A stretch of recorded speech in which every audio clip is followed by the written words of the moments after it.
News, सच जरूरी है। नमस्कार दर्शकों, मैं शिवा शेख और आप देख रहे हैं एमएनएस न्यूज टीवी। ब्रेक के बाद एक बार फिर स्वागत है आपका देश की खबरों में। आइए एक नजर डालते हैं हेडलाइंस की ओर। नितिन गडकरी बोले, ज्ञान है सबसे बड़ी ताकत। दिल्ली में जल प्रभाव पर संजीव झा ने 9,000 करोड़ खर्च पर सवाल उठाए। सीआर केशवन ने तेजस्वी यादव की अभद्र भाषा को मीडिया अपमान बताया। आइए देखते हैं खबर विस्तार से। नितिन गडकरी बोले, ज्ञान है सबसे बड़ी ताकत। नागपुर में आज महाराष्ट्र राज्य अग्रवाल सम्मेलन का आयोजन किया गया, जहां मुख्य अतिथि के तौर पर केंद्रीय सड़क परिवहन मंत्री नितिन गडकरी ने युवा और उद्यमिता की ताकत पर जोर दिया। गडकरी ने अपने संबोधन में कहा, ज्ञान एक बहुत बड़ी ताकत है। नवाचार, विज्ञान, प्रौद्योगिकी, अनुसंधान और सफल प्रथाओं को हम ज्ञान मानते हैं, और यही ज्ञान जब सही दिशा में उपयोग किया जाता है तो उसे धन में बदला जा सकता है। विशेष रूप से मैं अल इब्राहिम एजुकेशन सोसाइटी को भी और इनको विशेष रूप से धन्यवाद दूंगा कि उन्होंने समाज के, जिन्होंने विशेष रूप से हमारे अनेक महत्वपूर्ण विशेष रूप से डिग्री भी हासिल की, उस परीक्षा में अच्छा यश भी मिला है, उनको उन्होंने रिकॉग्निशन और रिस्पेक्ट दिया है। आप सबको पता है कि एजुकेशन ये पावर है, शक्ति है। Knowledge is a power. और innovation, entrepreneurship, science, technology, research, skill and successful practices, we name it as knowledge, and conversion of knowledge into wealth is the future. हमारे यहां शिक्षा के बारे में हम जितना सीखेंगे वो हमारे भविष्य के बनाने के लिए बहुत आवश्यक है, और इसलिए शिक्षा का सार्वत्रिकरण भी होना चाहिए और शिक्षा की गुणवत्ता भी मेंटेन होनी चाहिए। शिक्षा यानी केवल नॉलेज यानी केवल पढ़ाई नहीं होती, तो स्किल डेवलपमेंट, हुनर विकसित करना भी शिक्षा होती है। मैं विशेष रूप से एक अनुभव आपको बताऊंगा कि हमारे नागपुर में हम खासदार सांस्कृतिक महोत्सव चलाते हैं, और इस महोत्सव में हमने एक कार्यक्रम किया था कि जब ये दुर्गोत्सव और शारदोत्सव होता है तो महिलाओं को मेहंदी निकाल के देना। तो हमारे भूतिया दरवाजे में एक धोटे करके युवती है, वो विशेष रूप से इसकी बहुत एक्सपर्ट है, और अब दुनिया में जाती है, दुबई जाती है, सिंगापुर जाती है लड़कियों को लेकर। तो फिर हमने उनको कहा कि हम लोग, आप हमारे समिति की ओर से हम कार्यक्रम करेंगे और तुम लड़कियों को ट्रेन करके वो अगर मेहंदी निकालेंगे तो 20 रुपए हम लोग जो मेहंदी निकालेगी उससे लेंगे, और 80 रुपए हम हमारे तरफ से आपको देंगे। तो साधारणतः नागपुर शहर की 19,540 महिलाओं ने मेहंदी निकाली,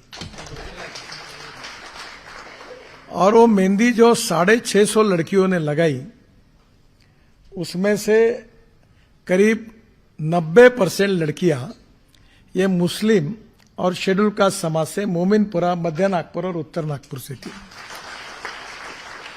और उस हर लड़की को, किसी को 40,000, किसी को 35,000 रुपये मिले।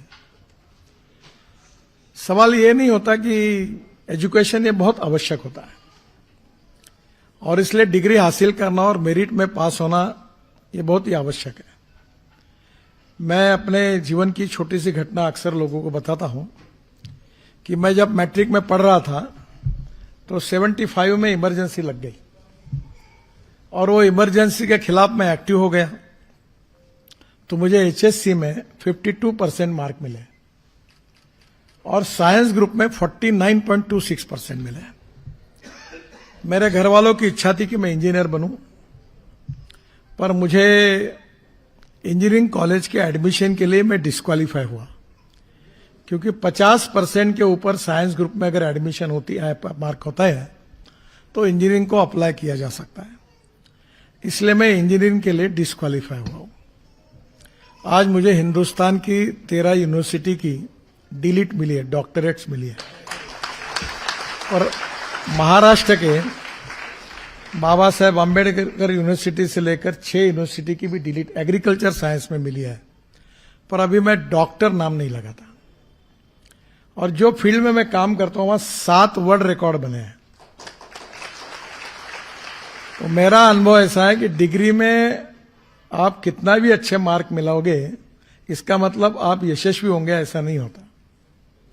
मैं जब लॉ कॉलेज में पढ़ता था तो जो फर्स्ट क्लास और मेरिट में आए उनकी प्रैक्टिस नहीं चलती, और जो हमारे जैसे बदमाशी करने में थे वो बहुत बड़े बड़े एडवोकेट बन गए जो करोड़ों में कमाई कर रहे हैं।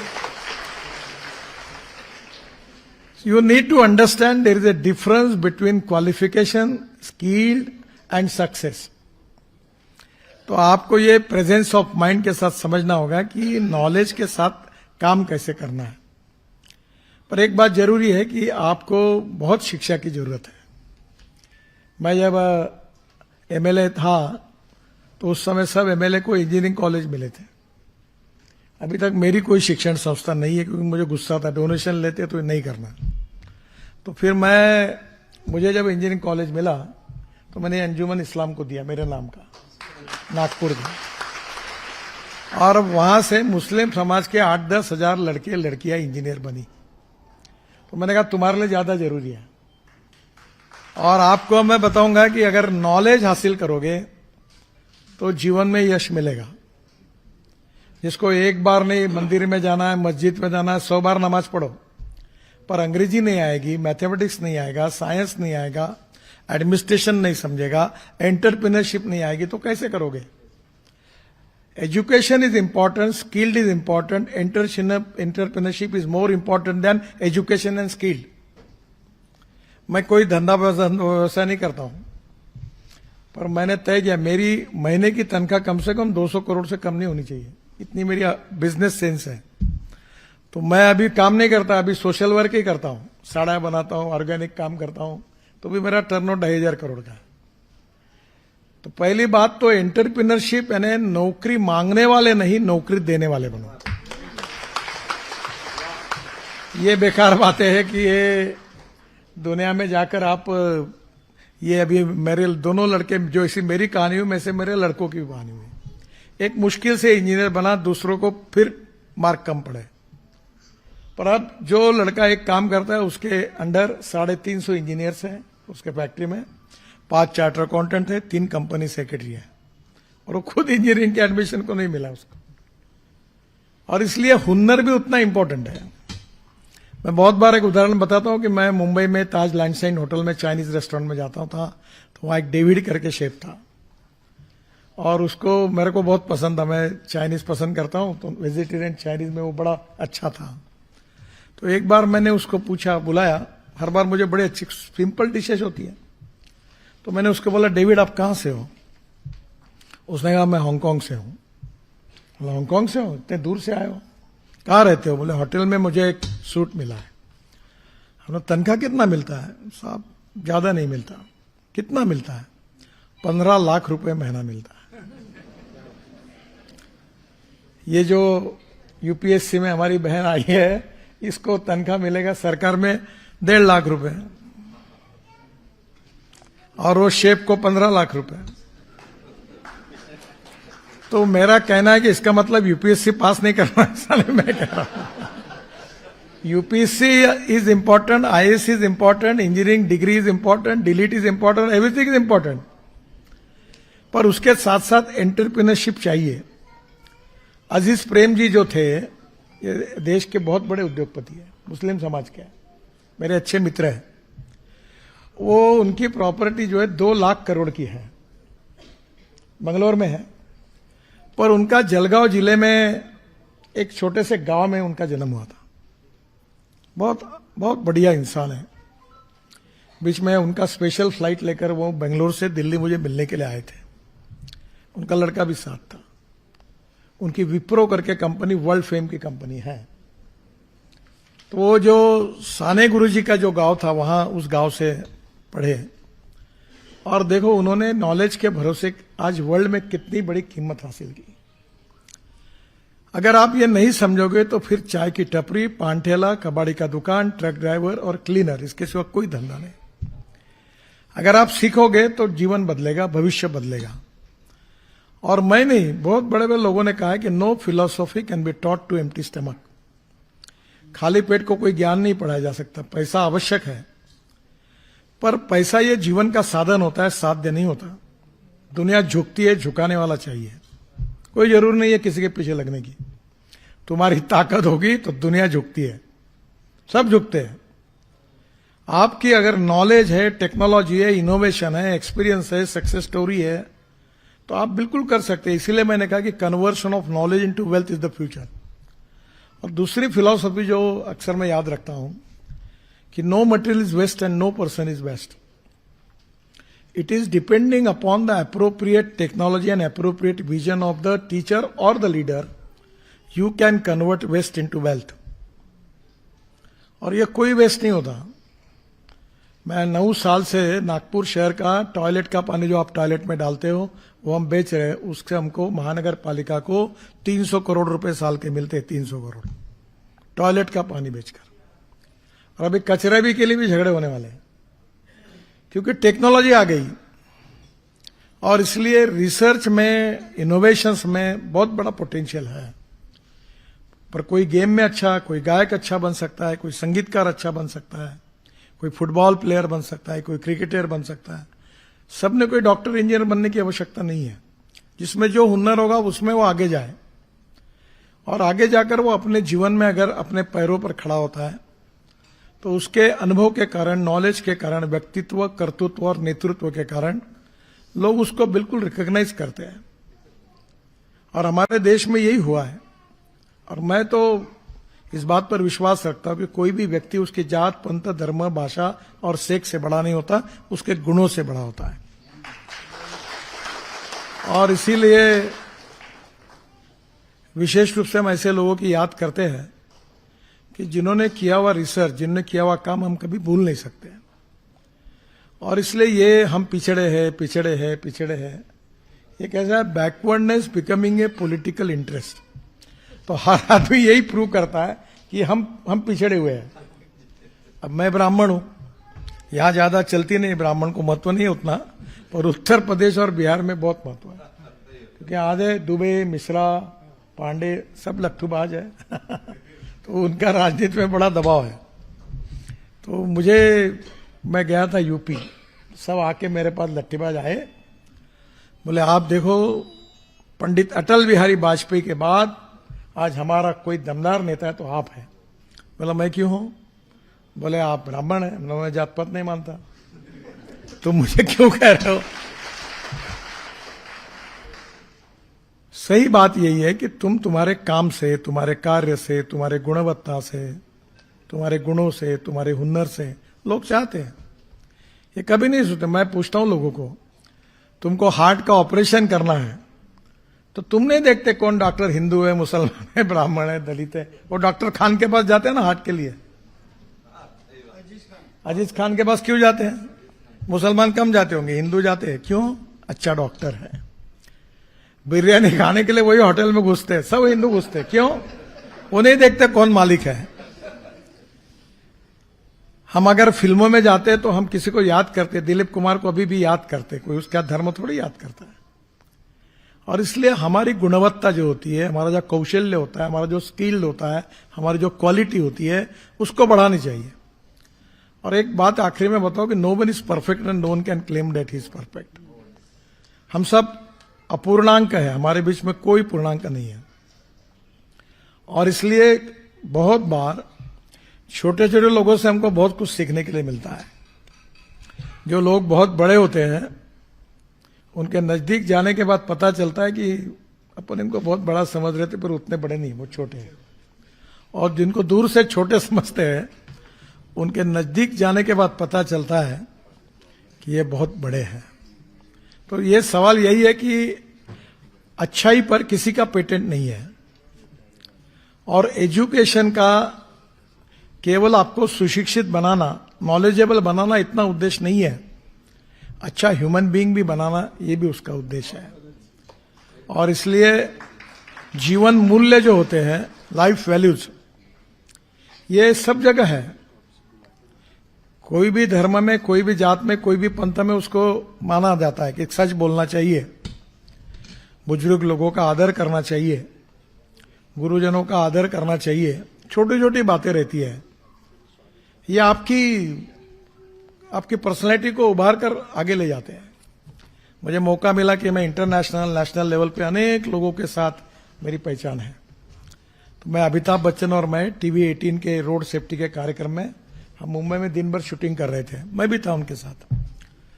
तो एक 8-10 पार्ट में था, हम कोच पे बैठे थे, तो एक छोटा बच्चा और बच्ची ऐसे ये स्टेज पर चढ़ते हुए आए, तो मैं बैठा रहा।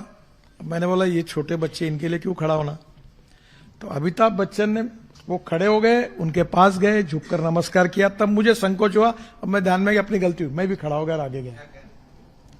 अब वो अपने क्षेत्र में कितने बड़े हैं, पर नम्रता, शालीनता, सहजता, सहृदयता, दूसरे को प्रति सम्मान देना, ये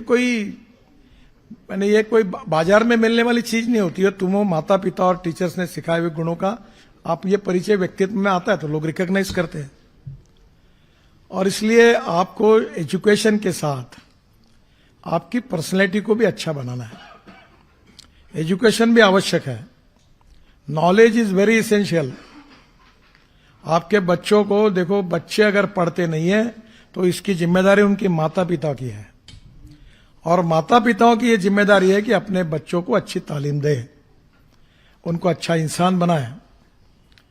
मैं आपको बता दूं, एक बार मैं, मोदी साहब, हम सब 5-6 एक टेबल पर बैठे थे, तो दुबई के राजा आए थे, तो हम लोग खाना खा रहे थे हैदराबाद हाउस में। तो उन्होंने मोदी जी को कहा कि Modi ji, make one favour to our country UAE. उन्हें क्या चाहिए, बोले export Nitin Gadkari for 6 months in Dubai. तो सब हंसने लगे।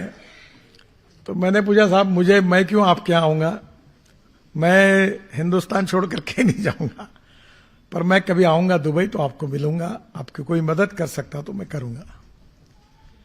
आज दुबई कितना अच्छा बना हुआ है, और वो कोई ना रेगिस्तान था, कोई उनके पास कोई अच्छी खेती नहीं थी, पानी नहीं था, सब कुछ नहीं था, पर उन्होंने उसको बदल दिया। मैं बहुत बार बोलता हूं कि बड़े बड़े रोड बनाने चाहिए तो अच्छा एटमॉस्फेयर मिलेगा, एम्बुलेंस आएगी। मुझे अनीस अहमद बोल रहा था कि मोमिनपुरा का रोड बड़ा करो। मतलब मैं क्यों बड़ा करूं, कल जाके तुम चिल्लाओगे कि मुसलमानों के घर नितिन गडकरी ने तोड़े करके, तो पहले साइन लेके आ सबकी। अभी मैं शहीद चौक तोड़ रहा हूं, मैं हॉस्पिटल से लेकर पूरा रोड तोड़ रहा हूं, और मैंने अधिकारियों को कहा कि भाजपा रहे, कांग्रेस रहे, हिंदू रहे, मुसलमान रहे, लगाओ लाइन तोड़ो बुलडोजर से, अब रखना नहीं कोई, रोड बड़ा करो, ताकि किसी के घर में अगर हार्ट अटैक आए तो एम्बुलेंस पहुंचनी चाहिए, किसी के यहां कोई अगर आग लग गई तो फायर ब्रिगेड की गाड़ी पहुंचनी चाहिए। हमारा जो जीवन है वो सस्टेनेबल डेवलपमेंट के साथ एजुकेशन के कारण, क्योंकि 3 इंपॉर्टेंट ईज है, ethics, economy, ecology and environment. मैं गाड़ी में आया हूं, मेरी गाड़ी पेट्रोल डीजल पे बचता नहीं, मैं ट्रांसपोर्ट मंत्री हूं, और मैंने तय किया कि पेट्रोल डीजल को देश से खत्म करना, और मैं electric, ethanol, methanol, biodiesel, LNG, CNG, ये जो मेरी गाड़ी है जो आई बाहर अभी, इनोवा टोयोटो, वर्ल्ड की पहली गाड़ी है जो यूरो 6 के इमिशन नॉर्म पर, जो किसान ब्रोकन राइस से, मक्के से, शुगर केन जूस से जो इथेनॉल बनता है उस पर चलती है, और 25 रुपए लीटर पेट्रोल का भाव है। अगर पेट्रोल का एवरेज और इसका एवरेज पकड़ो तो 25 रुपए लीटर पेट्रोल का भाव होगा। Pollution, no pollution. मेरे पास हाइड्रोजन की गाड़ी है, पानी से मर्सिडीज जैसी गाड़ी है, दिल्ली में घूमता हूं मैं, इतनी सुंदर गाड़ी है।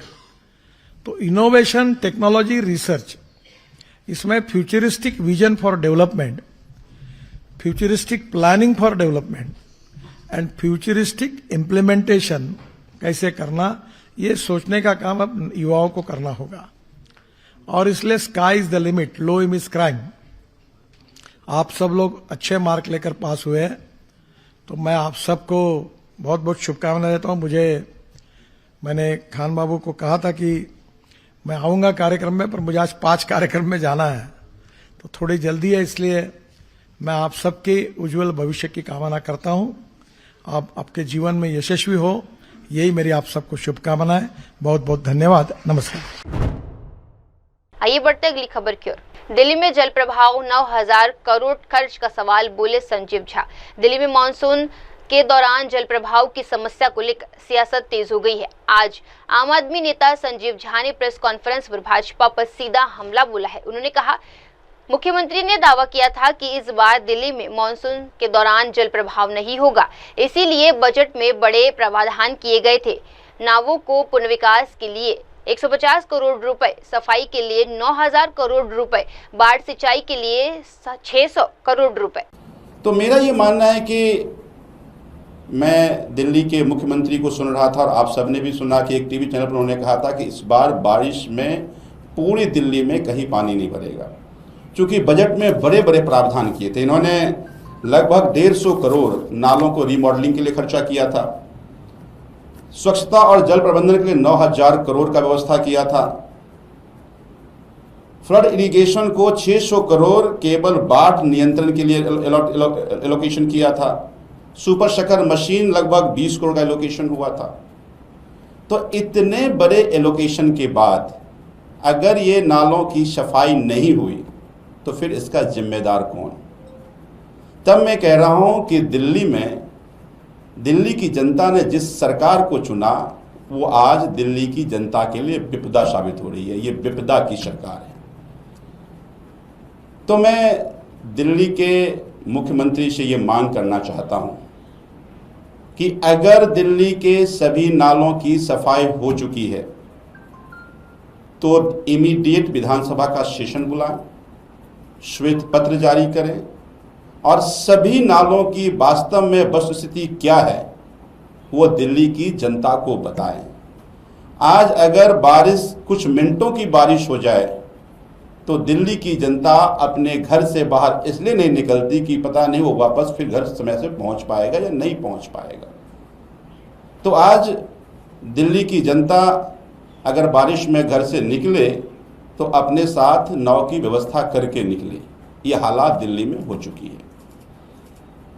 तो मैं ये मानता हूं कि दिल्ली की जनता के सामने ये तस्वीर साफ होनी चाहिए कि ये जो बड़े बड़े वादे दिल्ली के मुख्यमंत्री और पूरी कैबिनेट दिल्ली की जनता से किया, उस वायदों को क्या हुआ। क्योंकि ये सारे जो बातें कर रहे हैं वो सारी बातें केवल कागजों में दिख रही है, धरातल पर नहीं दिख रहा। जैसा मैंने पहले कहा आपको कि अभी तो चंद बारिश हुई है मानसून की, और इस चंद बारिशों में पूरी दिल्ली अफरा तफरी में है। पूरी दिल्ली की जनता अपनी परेशानियों का वीडियो बना बना कर डाल रही है। आप सबने भी कई वीडियो देखा, कई चैनलों चलाया उस वीडियो को। तो ये जो दिल्ली की जनता की जो विपदा है वो दिल्ली की जनता ने बहुत उम्मीदों के साथ चुना था कि ये 4 इंजन की बात हो रही थी कि 4 इंजन की सरकार आएगी, 4 इंजन की सरकार आएगी। आज वो 4 इंजन की सरकार लोगों के उम्मीदों पर पानी फेर रहा है। तो इसलिए मुझे उम्मीद है कि विधानसभा का सत्र बुला करके और श्वेत पत्र जारी करके दिल्ली की जनता को वास्तव में वस्तुस्थिति क्या है उसको स्पष्ट सरकार करेगी। ये मानना है कि मैं दिल्ली के मुख्यमंत्री को सुन रहा था और आप सबने भी सुना कि एक टीवी चैनल पर उन्होंने कहा था कि इस बार बारिश में पूरी दिल्ली में कहीं पानी नहीं भरेगा, क्योंकि बजट में बड़े बड़े प्रावधान किए थे। इन्होंने लगभग 150 करोड़ नालों को रीमॉडलिंग के लिए खर्चा किया था, स्वच्छता और जल प्रबंधन के लिए 9000 करोड़ का व्यवस्था किया था, फ्लड इरिगेशन को 600 करोड़ केवल बाढ़ नियंत्रण के लिए एलोकेशन किया था, सुपर शकर मशीन लगभग 20 करोड़ का एलोकेशन हुआ था। तो इतने बड़े एलोकेशन के बाद अगर ये नालों की सफाई नहीं हुई तो फिर इसका जिम्मेदार कौन? तब मैं कह रहा हूं कि दिल्ली की जनता ने जिस सरकार को चुना वो आज दिल्ली की जनता के लिए विपदा साबित हो रही है। ये विपदा की सरकार है। आइए बढ़ते अगली खबर की ओर। सीआर केशवन बोले, मीडिया की निष्ठा का अपमान। राजद नेता तेजस्वी यादव की एक विवादास्पद टिप्पणी को लेकर सियासत घमासान छिड़ गया है। भाजपा ने इसे बेहद अपमानजनक बताते हुए प्रतिक्रिया दी है। भाजपा के राष्ट्रीय प्रवक्ता सीआर केशवन बोले, मीडिया की निष्ठा का अपमान। राजद नेता तेजस्वी यादव की एक विवादास्पद टिप्पणी को लेकर सियासत घमासान छिड़ गया है। भाजपा ने इसे बेहद आपत्तिजनक बताते हुए कड़ी प्रतिक्रिया दी है। भाजपा के राष्ट्रीय प्रवक्ता CR केशवन ने बयान जारी कर कहा, तेजस्वी यादव की गंदी अभद्र भाषा न केवल प्रेस की गरिमा को ठेस पहुंचाती है बल्कि मीडिया की निष्ठा का भी अपमान है। Mr. Tejasvi Yadav's filthy foul-mouthed remarks demeaning the dignity of the press and insulting the integrity of the media is most reprehensible and condemnable. This reflects the Jungle Raj culture and uncouth, uncivilized mindset of the RJD, which even few days before had humiliated Dr. Babasaheb Ambedkar ji by placing his respected portrait at the feet of Lalu Prasad Yadav. Mr. Tejasvi Yadav is a repulsive repeat offender. In the past, he has severely abused the media and the press, which is an important pillar of our democracy. One cannot forget how Mr. Tejasvi Yadav called the press, abused them, saying that they were cowards and threatened to shut down newspapers. What Mr. Tejasvi Yadav should remember is the special intensive revision which is happening for the first time since 2003. In 2003, it was the RJD, led by Srimati Rabdi Devi, the wife of Lalu Prasad Yadav, who was ruling. Rather, the Jungle Raj of the RJD was happening in 2003, but the last time the special intensive revision happened. So, why is Tejasvi Yadav rattled? Why is he panicking? What is his fear? If fake voters, illegal voters, illegal immigrants from other countries who are trying to dupe and enroll voters are being removed from the voting list, what is the fear for Mr. Tejasvi Yadav and the RJD? It is clearly because they want to pander to their, pernicious vote bank politics of religious appeasement that they are questioning and casting aspersions on this voter list revision. First they attacked the Election Commission, now they are attacking the journalists. This is precisely the Jungle Raj which people of Bihar rejected. And now after these statements of Tejasvi Yadav, it is very clear that in the coming days, the people of Bihar will teach a fitting lesson to RJD and Rahul Gandhi by rejecting them soundly in the election. आइए बढ़ते अगली खबर की ओर।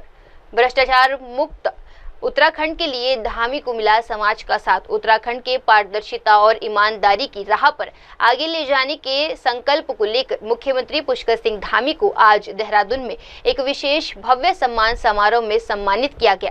इस कार्यक्रम में राज्य की तमाम धार्मिक और सामाजिक संस्थाओं ने एक मंच पर आकर मुख्यमंत्री के भ्रष्टाचार मुक्त उत्तराखंड अभियान का समर्थन किया। आयोजित आज का ये सम्मान समारोह, जिसमें अभी हम सब लोगों ने जिनका उद्बोधन सुना, वो केवल भारत में ही नहीं अपितु पूरी दुनिया के अंदर जिनकी एक अपनी विशिष्ट पहचान है। और मैंने देखा है, मैं जब भी परमार्थ जाता हूं, दुनिया के 50 देशों से भी अधिक के लोग हर समय आश्रम में योग ध्यान के लिए आते हैं, अध्यात्म की प्राप्ति के लिए आते हैं। ऐसे पूज्य संत श्रद्धेय स्वामी चिदानंद जी महाराज मंच पर आसीन, यहाँ का जिनका जिस स्थान का नाम हम सब लोग हर पल लेते हैं और हर क्षण लेते हैं। और मैं अभी पूज्य कृष्णगिरी जी महाराज मुझे कह रहे थे, सावन के महीने में हरिद्वार साहब जलाभिषेक करने आते हैं। मैं हर वर्ष तो आता ही हूँ पूज्य महाराज जी। प्रत्येक दिन की शुरुआत मैं भगवान टप्पेश्वर का स्मरण करके जो है शुरुआत करता हूँ।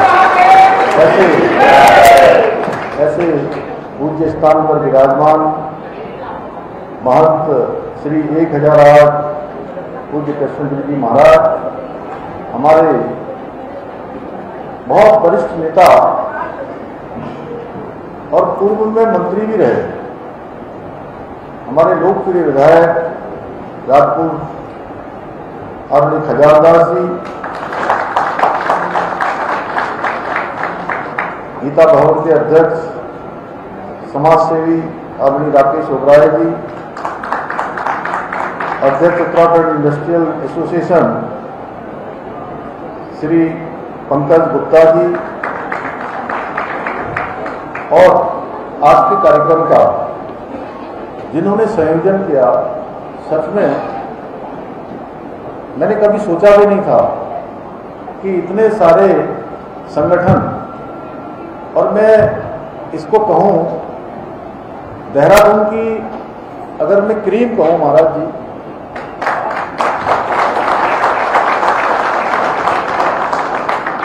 इस महानगर की क्रीम में से उपस्थित हमारे प्रमुख सामाजिक और धार्मिक संस्थाओं के सभी आए हुए मेरे भाई बहन, उनका संयोजन करने का काम कुंवर जतिंदर सिंह जी के द्वारा किया गया। सच में कल्पना कीजिए, और उनके साथी एक आज मंच से दूर है, वहाँ नीचे बैठे हैं, भारतीय जनता पार्टी के हमारे मीडिया प्रमुख, मीडिया के प्रभारी मेरे छोटे भाई मनदीप सिंह चौहान जी, और यहाँ उपस्थित सभी संस्थाओं को, सभी संस्थाओं के अध्यक्ष, सभी प्रतिनिधिगण, हमारे अनेक मित्र यहाँ बैठे हुए हैं। मैं एक एक का नाम लूँ, अशोक वर्मा जी यहाँ बैठे हैं, अनेकों साथियों को मैं सबको जानता हूँ, सभी के, और हमारी माताएं बहनें, बड़े बुजुर्ग, आप सब यहाँ मेरा प्रोत्साहन करने के लिए, उत्साहवर्धन करने के लिए, और सच में इस मुहिम को आगे बढ़ाने के लिए यहाँ पर उपस्थित हुए हैं। मैं आप सभी का, और आपने यहाँ पहुँचने पर मेरा बहुत जोरदार तरीके से मेरा स्वागत किया। मेरी माताओं ने, बहनों ने तिलक लगाया, नौजवान युवाओं ने नारे लगाए, बड़े बुजुर्गों ने आशीर्वाद दिया। मैं भी आप सबका हृदय से स्वागत करता हूँ, आप सबका अभिनंदन करता हूँ। और हमारे मीडिया के सभी मित्र जो हमारी इस मुहिम को लगातार एक समर्थन देकर आगे बढ़ाने का काम करते हैं, अपने मीडिया के बंधुओं का भी मैं उनकी उपस्थिति के लिए बहुत धन्यवाद करता हूँ। और आज के इस कार्यक्रम में मुझे आमंत्रित कर उत्तराखंड में भ्रष्टाचार के खिलाफ ये जो मुहिम हमने चलाई है, इस मुहिम को समर्थन देने के लिए आपने जो मेरा अभिनंदन किया है, मैं भी आप सबका हृदय से आभार व्यक्त करता हूँ। मैं समझता हूँ कि इस प्रकार की प्रमुख संस्थाओं का ये कार्यक्रम केवल एक अभिनंदन कार्यक्रम नहीं है, अभिनंदन समारोह नहीं है, बल्कि उत्तराखंड को भ्रष्टाचार मुक्त बनाने के सपने को साकार रूप देने का एक उत्सव है, जिसकी अभी हम सब लोगों ने यहाँ पर शपथ ली है।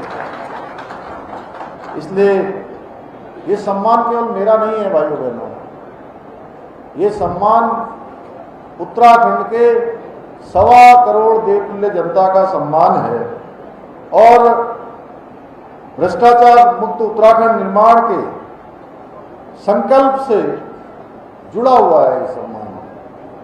भाइयों बहनों, भ्रष्टाचार के खिलाफ कार्रवाई करना, जैसा पूज्य चिदानंद जी महाराज कह रहे थे यहाँ पर, सच में कुंवर साहब ये कोई सामान्य काम नहीं है, ये आसान काम नहीं है। और भ्रष्टाचार के खिलाफ कार्रवाई करना ये मेरे लिए कोई व्यक्तिगत विजय नहीं है, बल्कि जनता के विश्वास की जीत है, ये ईमानदारी की ताकत की जीत है, और ये हमारी आने वाली नई पीढ़ी की उम्मीदों की जीत है, उनके सपनों की जीत है, जहां वो मेहनत करके, परिश्रम करके आगे बढ़ना चाहते हैं, न्याय मुक्त समाज चाहते हैं, न्याय मुक्त व्यवस्था चाहते हैं। क्योंकि भ्रष्टाचार एक ऐसा अभिशाप है, भ्रष्टाचार एक ऐसा अभिशाप है जिसने इस पवित्र धरती को कई दशकों तक प्रगति करने से बाधित किया है, वर्षों तक जनता के अधिकारों को लूटा है, युवाओं के भविष्य के साथ खिलवाड़ किया गया है, और ईमानदारी से काम करने वाले उनके साथ अन्याय हुआ है, उनके साथ न्याय नहीं हुआ है, उनको हमेशा उनकी प्रतिभा और क्षमता के साथ अन्याय करके उनको हाशिए पर धकेल दिया जाता है। भाइयों बहनों, जब मुझे मुख्य सेवक के रूप में इस जिम्मेदारी पर काम करने का अवसर मिला, तब से ही मैंने प्रण लिया था कि भ्रष्टाचार के खिलाफ कठोरतम कार्रवाई की जाएगी, चाहे वो किसी भी स्तर पर क्यों न हो। आज मैं आप सबके समक्ष इतने सारे, सच में आप सबको मैं जन के नजदीक तो है ही हैं, आप सब धार्मिक संस्थाओं के, सामाजिक संस्थाओं के, जो जन और भगवान दोनों के प्रिय हैं, ऐसे लोगों के समक्ष कहने पर मुझे गर्व की अनुभूति होती है कि हमने इस दिशा में साहसिक कदम उठाए हैं और जिन लोगों ने भी व्यवस्था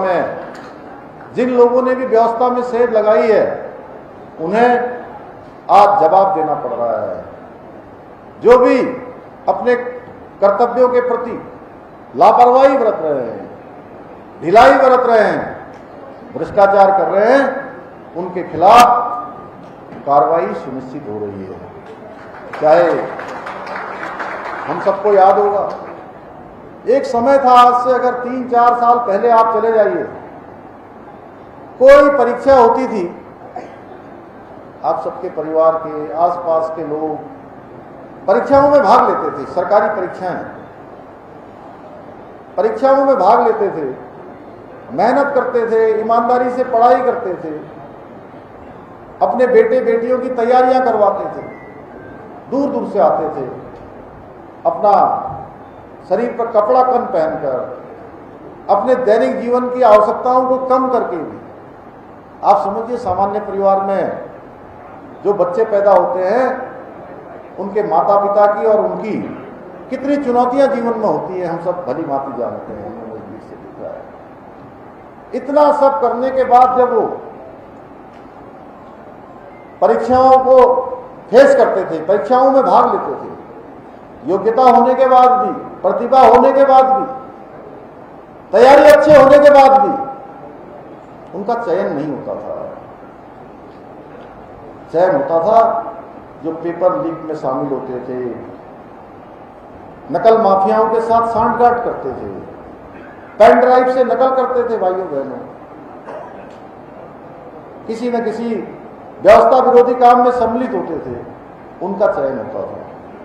लेकिन हमने इस व्यवस्था को बदलने का काम किया संकल्प लेकर, और जब हम व्यवस्था बदलने लगे तो हमारे जो युवा थे, छात्र छात्राएं, उन सबको बरगलाने का काम भी हुआ, उनको सड़कों पर उतारने का काम भी हुआ, उनको व्यवस्था तोड़ने के लिए प्रेरित किया गया, उनको दिग्भ्रमित किया गया। लेकिन भाइयों बहनों, हमारी नीयत बिल्कुल साफ थी, हमारा मन साफ था, ये संकल्प था कि हम आने वाली युवा पीढ़ी को हर प्रकार से न्याय देना चाहते हैं, उनको एक अच्छा पद देना चाहते हैं, एक रास्ता देना चाहते हैं। हमने उन नकल माफियाओं के खिलाफ कार्रवाई करी और 100 से अधिक नकल माफियाओं को जेल की सलाखों के पीछे भेजा। और हम पूरे देश का, जैसा अभी पूज्य स्वामी चिदानंद जी ने कहा, पूरे देश का सबसे सख्त नकल का कानून लेकर आए। और उसका परिणाम हुआ कि पिछले 3.5 वर्षों में 24,000 नियुक्तियां अभी तक संपन्न हो चुकी हैं। 24,000, और किसी एक में भी नकल का मामला नहीं आया है। और अब चयन का आधार नकल माफियाओं से सांठगांठ नहीं है कि नकल माफियाओं से सांठगांठ होगी, पेपर लीक करवा देंगे, पेन ड्राइव से नकल कर लेंगे या भ्रष्टाचार कर लेंगे तो हमारा सिलेक्शन हो जाएगा, हमारा चयन हो जाएगा। अब चयन का आधार केवल एक है, योग्यता, क्षमता और प्रतिभा। इसी का कारण है कि गरीब माता पिता के बेटे बेटियों का चयन हो रहा है, और एक एक साथ जिनका 6 सालों से 7 सालों से परीक्षाओं में भाग ले रहे थे। आपके आसपास भी बहुत लोग मिल जाएंगे, आप देखिएगा, जरूर आपके आसपास मिल जाएंगे जिनका एक परीक्षा में भी पिछले कई सालों में चयन नहीं हो रहा था। इन 3-4 सालों में अब एक साथ 4-4 परीक्षाओं में चयन हो रहा है, एक साथ। कई बार वो भी कंफ्यूज है कि अब मैं कौन सी नौकरी को ज्वाइन करूं और कौन सी छोड़ दूं। कुछ तो एक है कि 5-5 परीक्षाओं में, और सब के सब सामान्य परिवारों के हैं, सामान्य परिवार के बेटे बेटियां हैं। मैं और खजानदास जी पिछले दिनों धनौल्टी क्षेत्र में गए थे, जहां इनका पैतृक क्षेत्र स्थान है, जहां के पहले विधायक रहे हैं, और सच में हम गए थे वहां पर जौनपुर में, तो वहां पर कई सारे माता पिता हम लोगों को मिले जो कह रहे थे कि हम आपकी सरकार का धन्यवाद करते हैं, आपकी सरकार ने जो कानून बनाया उसके बाद हमारे बच्चों को चयन का अवसर मिला है।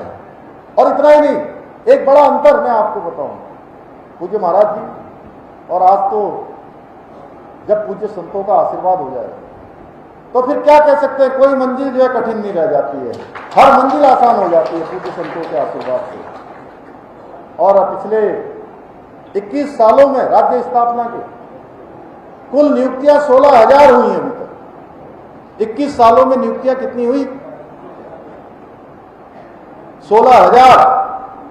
और अगर इन 4 सालों का आंकड़ा निकालेंगे तो 24,000 क्रॉस कर देंगे।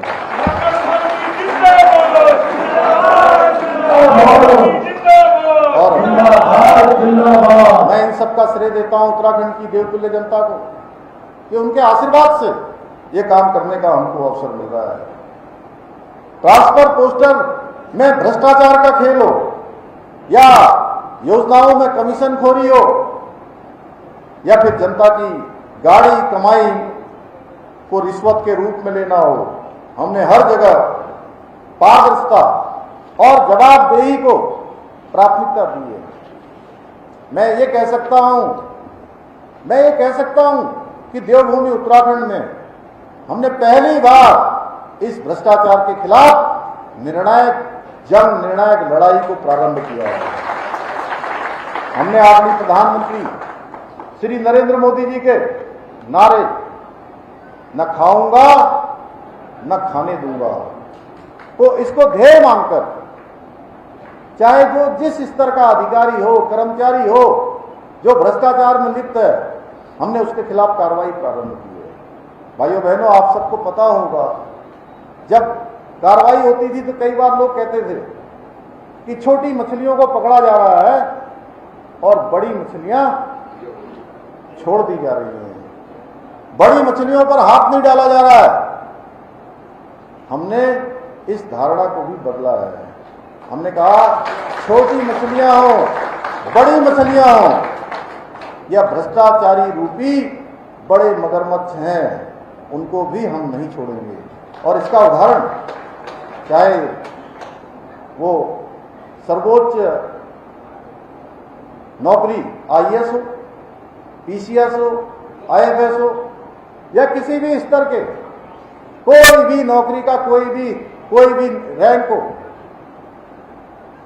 कोई भी सेवा हो, यदि अपने भ्रष्टाचार में लिप्त होगा, अपनी जिम्मेदारियों को ठीक प्रकार से नहीं निभाएगा, तो हम उसके खिलाफ कार्रवाई करेंगे। भाइयों बहनों, भ्रष्टाचार पर प्रहार केवल दंड की बात नहीं है, ये एक पूरी प्रशासनिक व्यवस्था को बदलने का अभियान है। हमने व्यवस्था में तकनीकी का समावेश करके पारदर्शिता को सुनिश्चित किया है, ऑनलाइन ट्रांसफर प्रक्रिया प्रारंभ की है, परीक्षा प्रणाली की निगरानी 1905 सीएम हेल्पलाइन आप देखते होंगे, उसमें भी महाराज जी एक नया कल्चर मैं आप सबको कहना चाहता हूं। हर चीज की शुरुआत होती है, एक प्रक्रिया को हमने प्रारंभ किया है। मैं ये नहीं कह रहा हूं कि सारी चीजें अभी सब ठीक हो गया, हमने एक शुरुआत कर दी है, एक रास्ता प्रारंभ कर दिया है। रास्ता अगर हमने चलना प्रारंभ कर दिया है तो मंजिल जरूर हमको मिल जाएगी, मंजिल जरूर मिल जाएगी भाइयों बहनों। और 1905 आपने देखा होगा, मैं 1905 मुख्यमंत्री हेल्पलाइन 1905 की प्रत्येक माह समीक्षा करता हूँ। प्रत्येक माह मैं बैठा होता हूँ, 3 घंटे 4 घंटे में अधिकारियों के साथ बैठता हूँ। पूरे प्रदेश की सारी मशीनरी उसमें जुड़ी होती है और जिनके मामले लंबे समय से लंबित होते हैं, जो उसके लिए उत्तरदायी होते हैं, उनके खिलाफ कार्रवाई करते हैं और जो लोग शिकायतकर्ता होते हैं, जो कंप्लेंट करते हैं, उनसे मैं स्वयं फोन पर बात करता हूं। आप लोगों ने देखा होगा। और इतना ही नहीं, हमने आदरणीय प्रधानमंत्री जी से प्रेरणा लेकर जो मेरे कार्यालय में पत्र भेजते हैं, उन पत्रों में से मैं सबको तो नहीं पढ़ सकता, लेकिन उन पत्रों में से भी कुछ पत्र लॉटरी से निकालकर उन पत्रों को पढ़ के संबंधित विभागों को भेज के और पत्र भेजने वालों से भी मैं बात करता हूं। भाइयों बहनों, इसी के साथ 1064 जो विजिलेंस का ट्रैपिंग नंबर है, डायल फ्री नंबर, जिस पर हम कभी भी डायल कर सकते हैं, 1064, ये भ्रष्टाचार को मुक्त बनाने का एक ऐसा नंबर है। अगर आप में से कोई भी उस नंबर पर आप बात करेंगे तो आपकी पूरी शिकायत दर्ज कर ली जाएगी, शिकायत दर्ज कर ली जाएगी और आपके नाम को सार्वजनिक नहीं किया जाएगा, गोपनीय रखा जाएगा और उस पर कार्रवाई प्रारंभ हो जाएगी।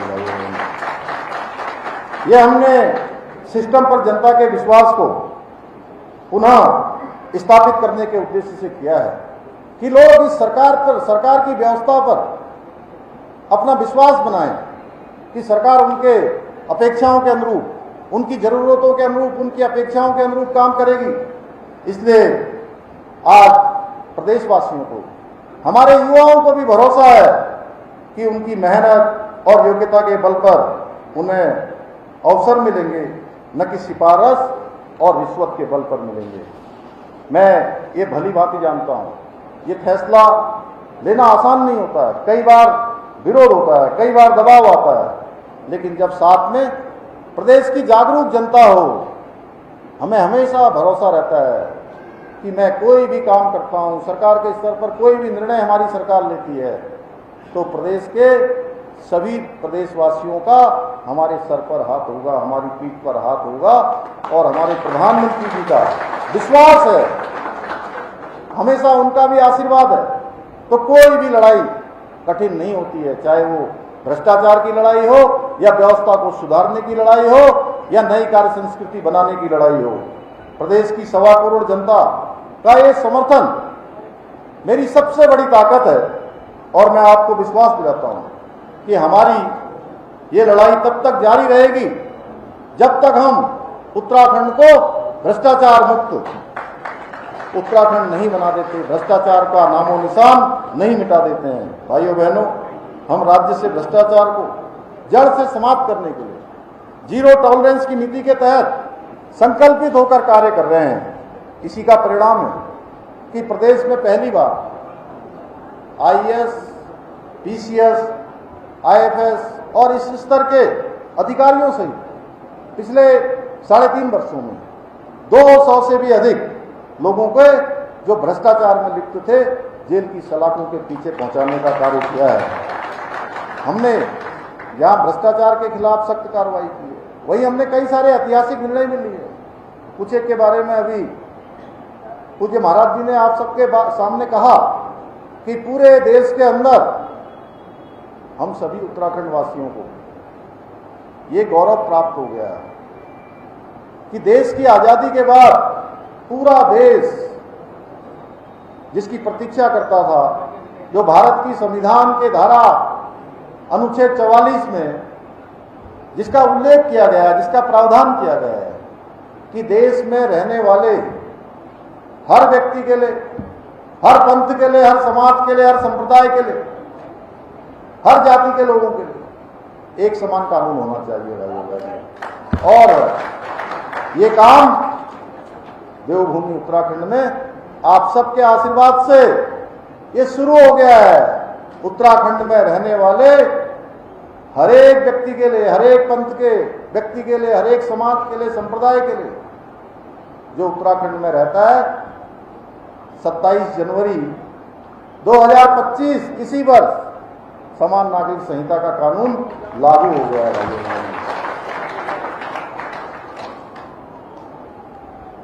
ऐसे अनेक ऐतिहासिक कदम उठाकर हमने साबित कर दिया है कि जब मन में कुछ करने की दृढ़ इच्छा शक्ति हो तो फिर कोई ताकत आपके रास्ते में बाधा नहीं बन सकती है।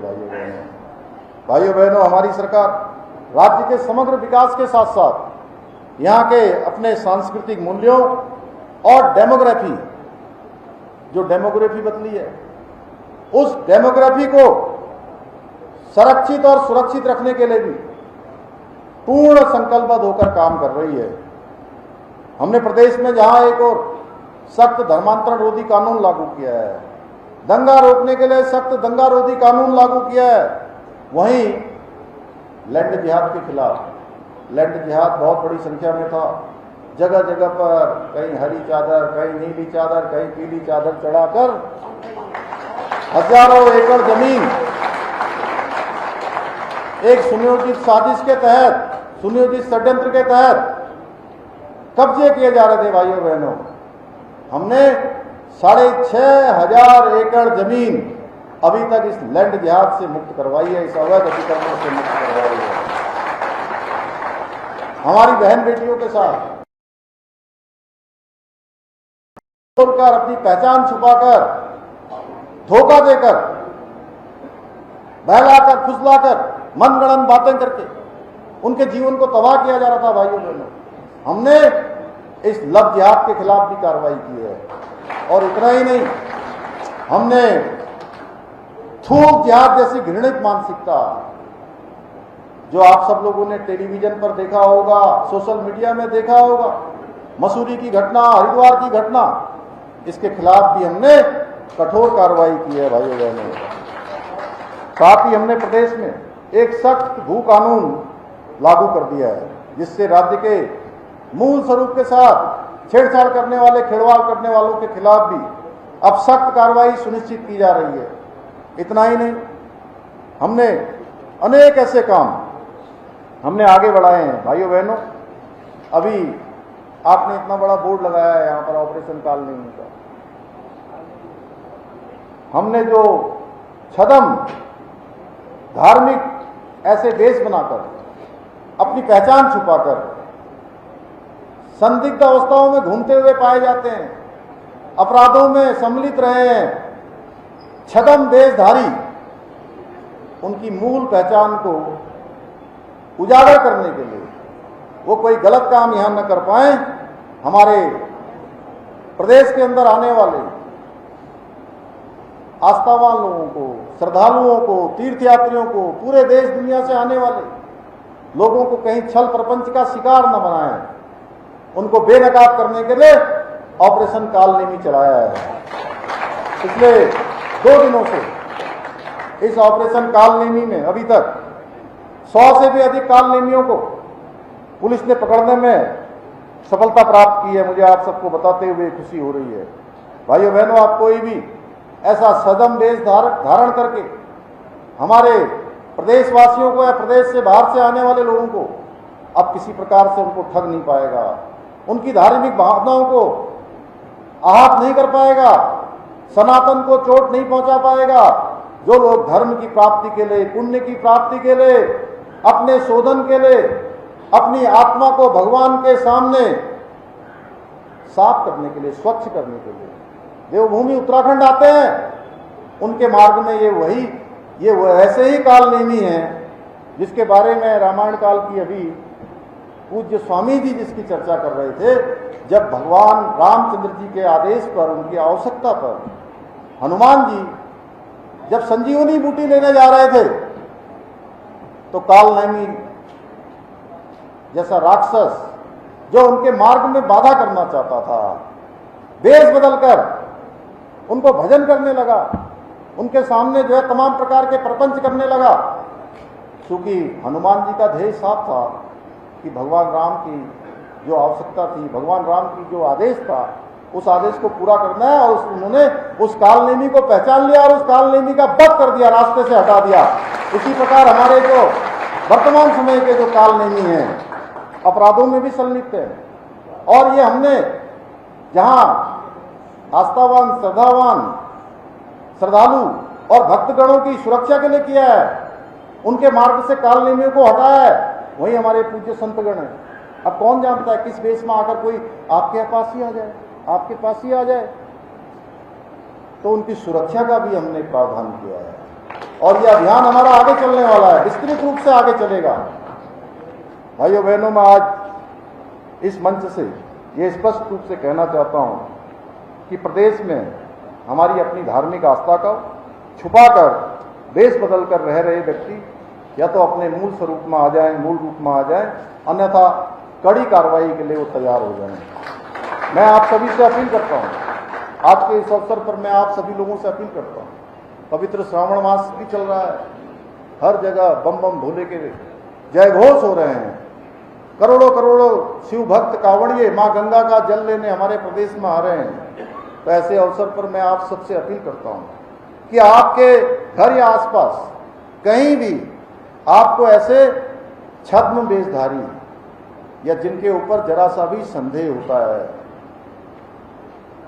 तो तत्काल पुलिस को सूचित करें, तत्काल आप बताएं और पुलिस तत्काल ऐसे लोगों के खिलाफ कार्रवाई करेगी। क्योंकि अभी पिछले दिनों जहां ये छद्म वेशधारी पकड़े गए हैं, वहीं उनके साथ साथ कुछ बांग्लादेशी भी पकड़े गए हैं।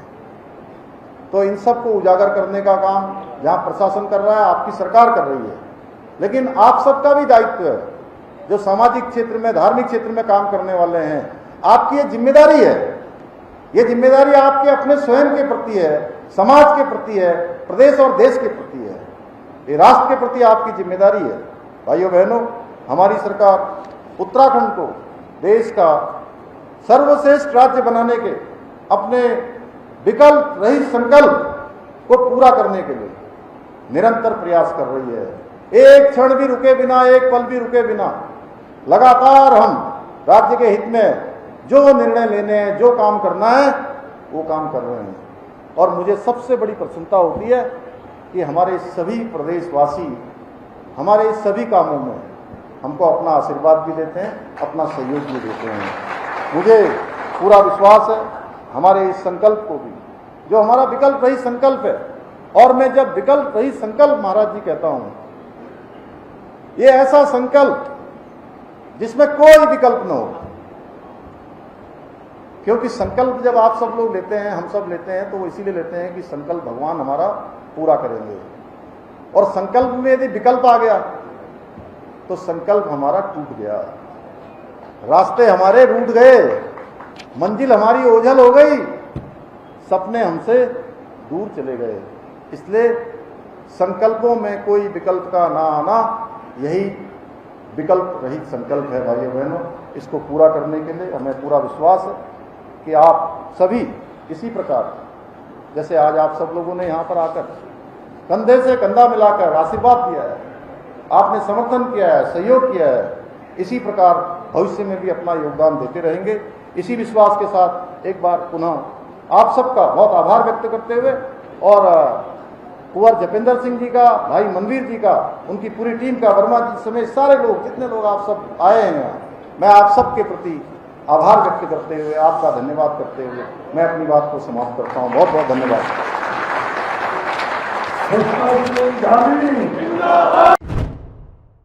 आइए बढ़ते अगली खबर की ओर। चुनाव आयोग है स्वतंत्र संस्था, बोले बाबूलाल मराड़ी।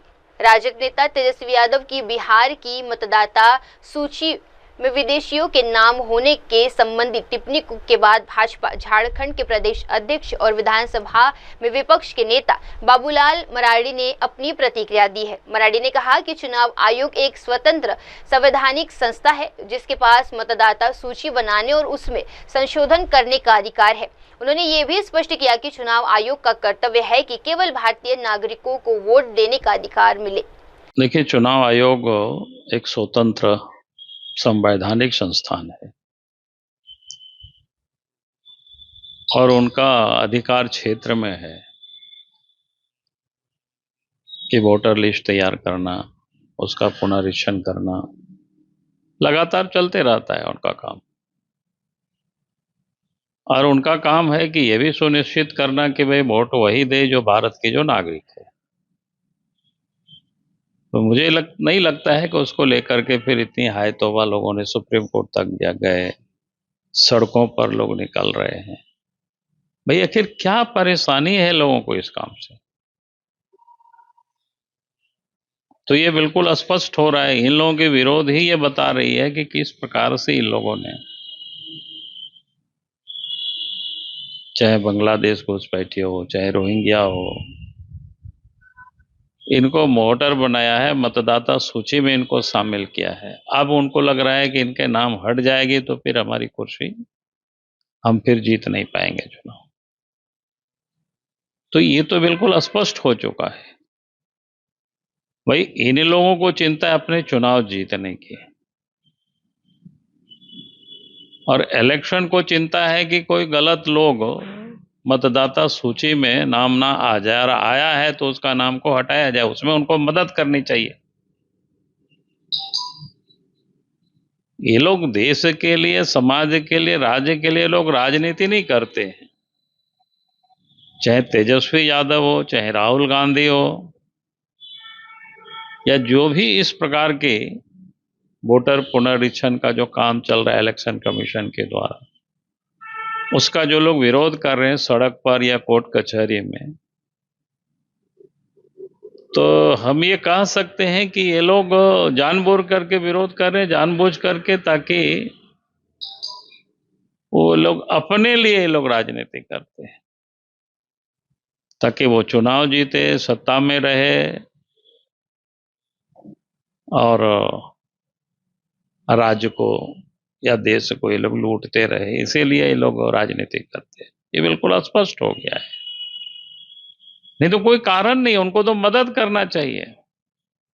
आज भी मैंने किसी अखबार में शायद पढ़ा था 80-85% तो लोगों ने फॉर्म जमा करवा लिया है, फिर भी लोग सड़क पर आकर के विरोध कर, इसका क्या मतलब है?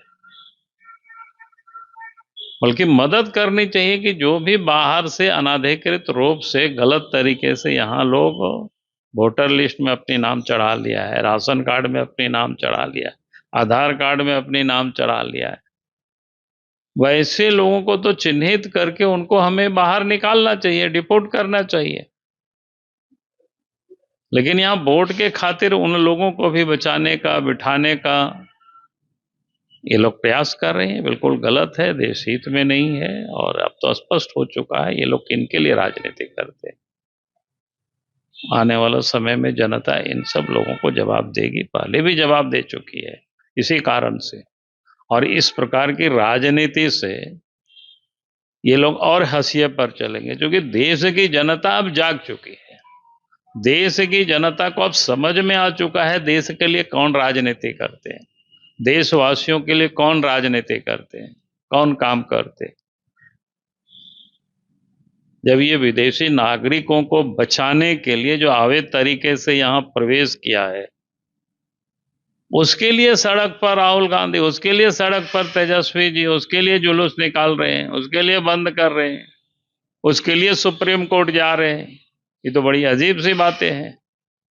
तो आज अच्छा कर रहे हैं, मैं तो ये कहूंगा, क्योंकि आज देश की जनता इन लोगों के चेहरा को अच्छी तरह से पहचानने लगी है।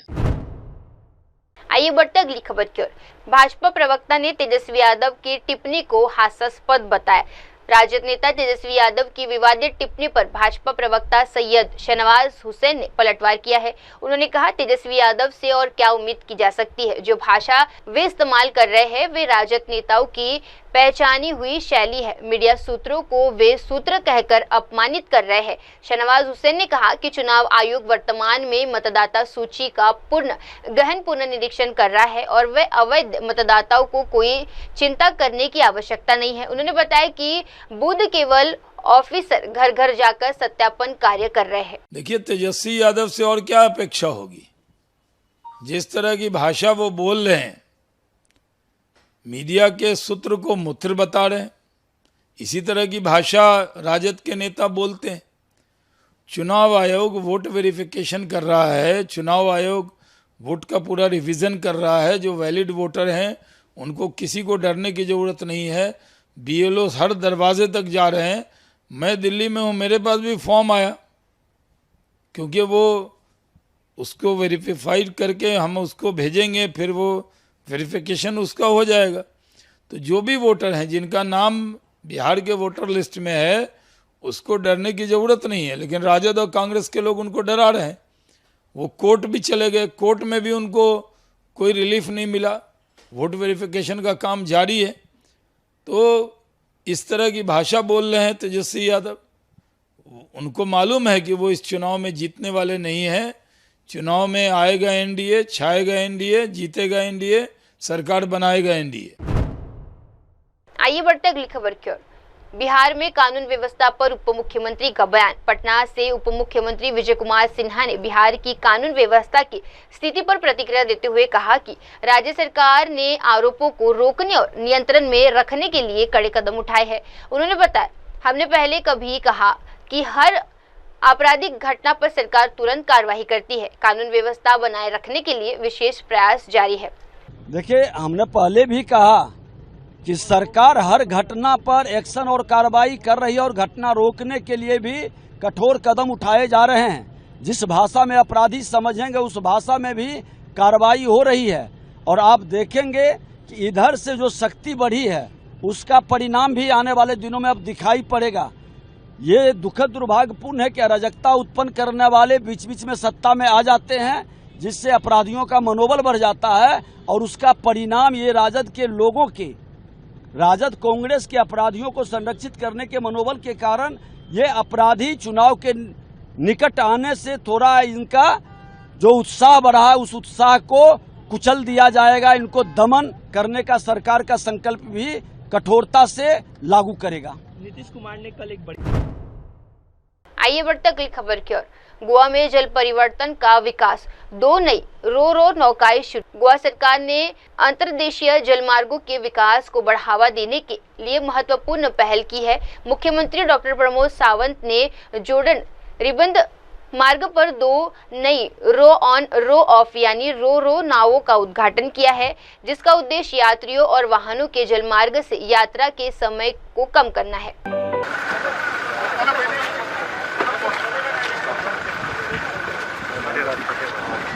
सगळ्यांक नमस्कार। आमचे माननीय मुख्यमंत्री डॉक्टर प्रमोद सावंत हांगा पावले आसा आनी ह्या रोच्या इनॉग्रेशन फंक्शनाक त्यांचे स्वागत आसा। सगळ्यांक नमस्कार करता, योगार करता। विलेज पंचायत सोडन माडेन यांच्या अंतर्गत हो प्रोग्राम आणि तसेच R&D आणि गव्हर्नमेंट ऑफ गोवा यांच्या मार्फत हो प्रोग्राम जाल्लो। त्या सगळ्या प्रोग्रामाक सगळ्यांचे स्वागत।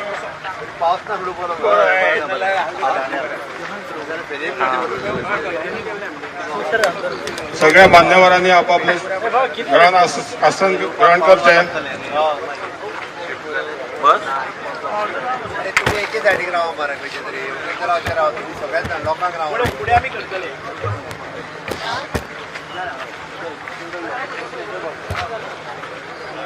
सूरज कमेंट। Good afternoon. आइए बढ़ते अगली खबर की ओर। लखनऊ में शाहरुख पठान का एनकाउंटर, अस्पताल में मौत। लखनऊ के वरिष्ठ पुलिस अधिकारी SSP STF सुनील गुस्से ने बताया कि शाहरुख पठान जो गैंगस्टर मुख्तार अंसारी गिरोह के एक कुख्यात शूटर था, पिछले दिनों मुठभेड़ में घायल हो गया और अस्पताल में उसकी मौत हो गई। उन्होंने बताया, शाहरुख पठान के खिलाफ संभल में एक हत्या के गवाहों के धमकाने का मामला दर्ज था और वे पुलिस की तलाश में वंचित था। स्थानीय पुलिस और STF की संयुक्त टीम ने उसे गिरफ्तार करने का प्रयास किया, लेकिन उसने पुलिस पर गोली चला दी, जिसके बाद मुठभेड़ हुई जो भी हुआ। इसी के क्रम में संभल में जो पूर्व की हत्या के गवाहों को धमकाने के संबंध में इसके खिलाफ मुकदमा दर्ज हुआ था, जिसमें यह वांटेड चल रहा था। तो इसके तलाश में लोकल पुलिस और STF की टीमें लगी थी। इसी के क्रम में जो सूचना प्राप्त हुई थी, इसको गिरफ्तार करने का प्रयास किया गया, परंतु इसके द्वारा पुलिस के ऊपर फायर किया और उस मुठभेड़ के दौरान ये घायल हुआ और अस्पताल में इलाज के दौरान इसकी मृत्यु हुई। तो यह कुख्यात अपराधी और शार्प शूटर है, जिसके खिलाफ 1 दर्जन के लगभग मुकदमे पंजीकृत है, जो कि इसमें से 3 हत्या के मुकदमे हैं और रंगदारी के भी मुकदमे हैं, गैंगस्टर एक्ट के भी मुकदमे हैं। और मुठभेड़ के उपरांत इसके पास से 2 पिस्टल, 1 रिवॉल्वर बरामद हुई है और 50 से अधिक कारतूस भी बरामद हुए हैं। तो ये इसके संबंध में, इस मुठभेड़ के संबंध में जनपद मुजफ्फरनगर में मुकदमा पंजीकृत कर दिया गया है और समस्त मानवाधिकार आयोग और माननीय न्यायालय के निर्देशों का अनुपालन करते हुए उसको आगे की कार्रवाई संबंधित जनपद पुलिस और थाने द्वारा की जा रही है। आइए बढ़ते अगली खबर की ओर। मध्य प्रदेश विधानसभा अध्यक्ष ने संसदीय समितियों के महत्व पर बल दिया। मध्य प्रदेश विधानसभा अध्यक्ष नरेंद्र सिंह ने संसदीय कार्यों की निगरानी में समितियों की भूमिका पर प्रकाश डाला है। बढ़ती जनसंख्या और तकनीकी बदलावों के दौर में समितियां और छोटे कार्य समूह राज्य एवं केंद्र सरकारों के लिए आवश्यक मुद्दों और नवाचारों पर विचार विमर्श करते हैं। उन्होंने कहा कि इस समितियों का उद्देश्य शासन को और अधिक प्रभावी बनाना है। जो सिफारिशें वे देते हैं उसका समय पर क्रियान्वयन सुनिश्चित करना भी उसी की प्राथमिकता होती है। अब वक्त तो चला दर्शकों चुट से ब्रेक का। ब्रेक के बाद भी जुड़े रहिए, देखते रहिए MNS न्यूज टीवी। धन्यवाद। हाय हेलो नमस्कार, मैं हूं पंकज विष्णु और आप देख रहे हैं MNS न्यूज। आप देख रहे हैं MNS न्यूज, सच